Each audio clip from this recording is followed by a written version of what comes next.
네, 이렇게 세계 최고 수준의 돌봄과 교육을 국가가 책임지겠다는 취지에도 불구하고 이 학교 현장에선 인력과 공간을 둘러싼 우려도 이어지고 있는 게 사실인데요. 어떤 점을 보완해야 할지 교육부 출입하는 진태 기자와 조금 더 짚어봅니다. 진태 기자, 우선 이 초등학교 1학년부터 적용할 계획인데 어떤 점이 달라지게 됩니까? 네, 원래 따로 운영했던 방과 후 프로그램과 돌봄이 합쳐지고 시간도 오전 7시부터 저녁 8시까지 늘어난 게 가장 큰 변화라고 볼 수 있는데요. 당장 이번 1학기부터 필요한 학생에 한해 초등학교 1학년은 매일 2시간씩 학교 적응을 돕는 맞춤형 프로그램에 참여할 수 있게 됩니다. 이렇게 되면 학교 시간이 오후 1시에서 오후 3시 정도로 늦춰지고 따로 돈을 낼 필요도 없습니다. 그 이후엔 방과 학교를 신청할 수 있는데 한 달에 5만 원 미만 정도여서 학원보다는 훨씬 저렴하고 저녁 식사도 무료로 제공됩니다.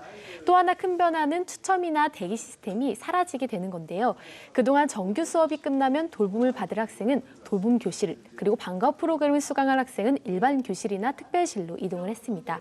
운영 시간이 겹쳐도 학부모는 두 서비스를 따로 신청해야 해서 번거롭기도 했고요.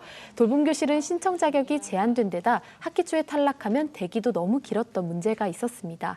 앞으로는 이런 문제를 해소하겠다는 건데요. 이번 1학기엔 전체의 30% 정도에 해당하는 2,700개 학교에 우선 제공해보고 2학기부터는 모든 초등학교로 확대해 원하는 초등학교 1학년 학생을 대상으로 운영하는데요.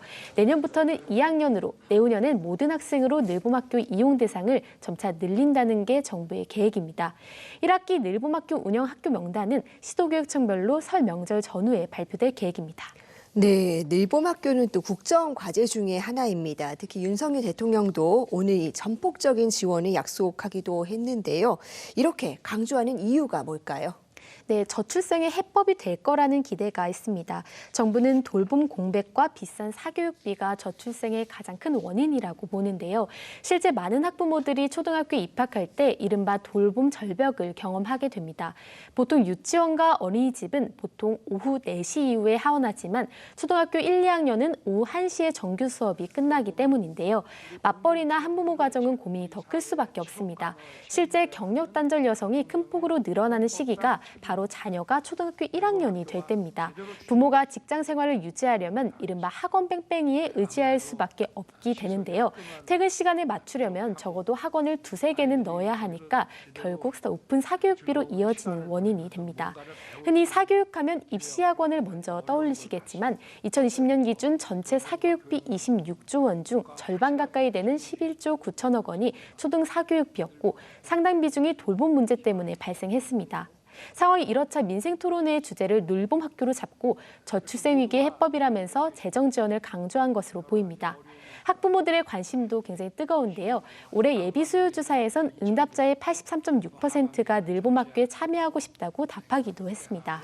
네, 수요가 확실한 것 같기는 한데 그렇다고 해서 단순히 돌봄 시간만 늘리는 게 능사는 또 아닐 겁니다. 이 부모들이 만족할 만한 프로그램이 마련돼 있을까요? 네, 초등학교 1학년에게 무료로 제공되는 2시간 프로그램은 학교 생활 적응과 정상적인 발달을 돕도록 설계하기로 했습니다. 이외에도 정규 수업 시작보다 2시간 이른 오전 7시부터 하는 아침 돌봄도 제공합니다. 늘봄 프로그램은 기본적으로 학교의 여건에 맞게 제각기 다르게 운영되는데요. 교육부가 예시로 든 프로그램에는 K-팝 댄스나 음악 줄넘기 같은 예체능 프로그램, 코딩 등 디지털 교육 프로그램이 있습니다.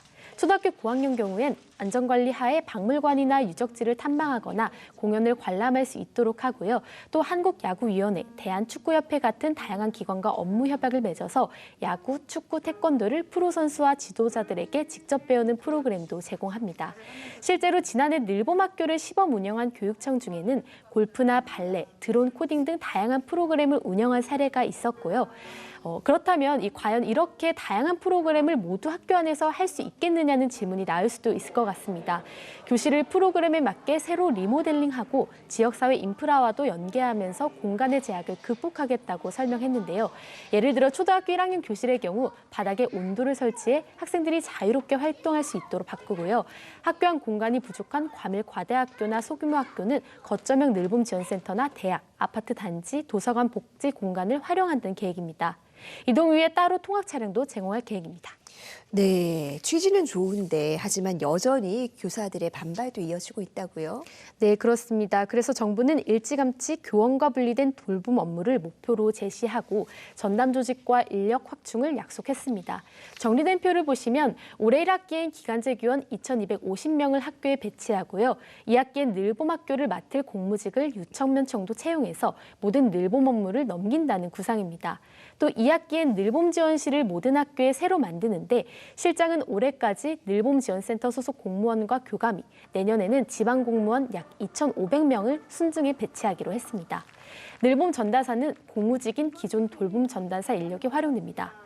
하지만 교사들은 여전히 우려의 목소리를 내고 있는데요. 늘봄학교를 학교에서 운영하는 한 교사가 관련 업무와 완전히 분리될 수 없다는 겁니다. 또 안전사고나 학교폭력이 발생하면 책임 소재가 분명하지 않아서 결국 민원은 담임교사가 처리하게 되지 않겠느냐 이런 우려도 나오고 있습니다.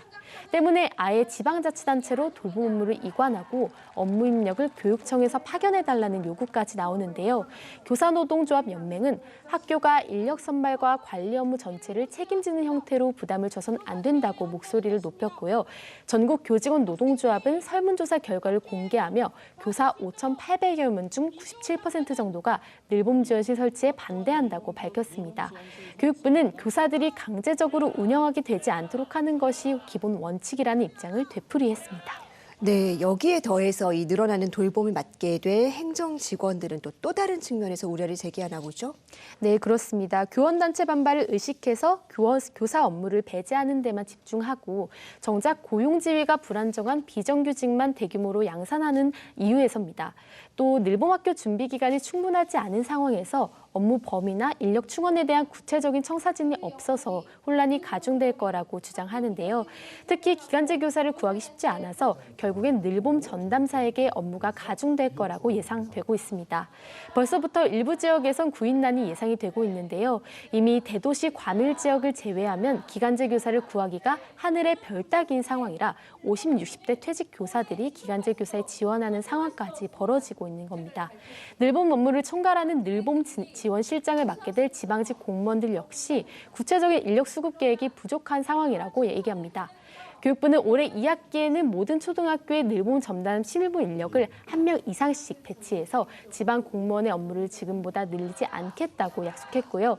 늘봄 실무 직원을 신규 배치하는 데 앞서서 시도별 필수 수요 인력과 현황 조사를 요청했다고 설명했습니다. 하지만 현장 관계자들의 반발이 계속되면서 늘봄학교에 대한 정부의 추가 대책이 필요하다는 지적도 나오고 있습니다. 네, 이 중요한 국정과제이고 학부모들의 관심도 높은 만큼 보다 세심한 조율을 거쳐서 구체적인 후속 대책이 마련돼야겠습니다. 진태일 기자 잘 들었습니다.